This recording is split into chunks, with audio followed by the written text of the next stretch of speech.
Some would say starting an airline is a crazy endeavor, especially in the middle of a recession. It would have been a lot easier to, start up a franchise sub shop than it would be an airline. Now, in the face of potentially losing important government subsidies, Seaport Airlines is making news by expanding their service again.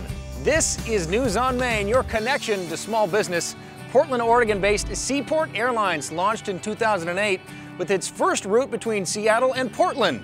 In Smart Business, Seaport's president Rob McKinney reveals why that first year was a struggle. The economy kind of drove people and suppressed the actual market and not knowing what fuel prices were going to do, so it kind of blew some of our modeling out of the water.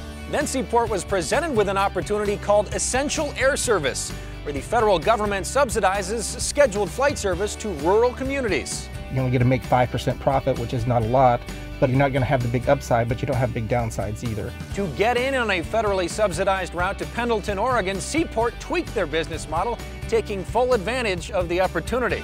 We reformulated the kind of service that we could provide, and we were successful in displacing the previous carrier. The government's Essential Air Service is under scrutiny.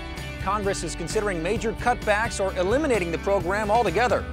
We are for improvements to the system, but we don't think that it's good for the country, and it's certainly not good for Seaport for just a radical machete-like ending of the program, lock, stock, and barrel. Rob says that while roughly 65% of Seaport's flights are currently subsidized, their newest route to Salem takes the airline one step closer to moving beyond Essential Air Service.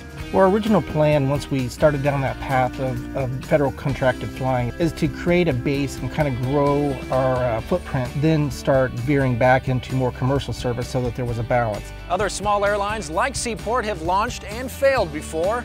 Rob says he's learned from their mistakes, including not growing too fast and not getting caught up in the limelight.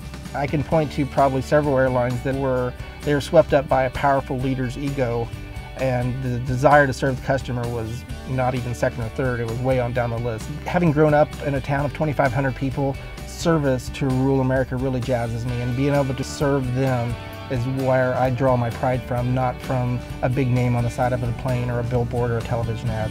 And that's your News on Main, your connection to small business. Thanks for watching. I got a flight to catch. Over here.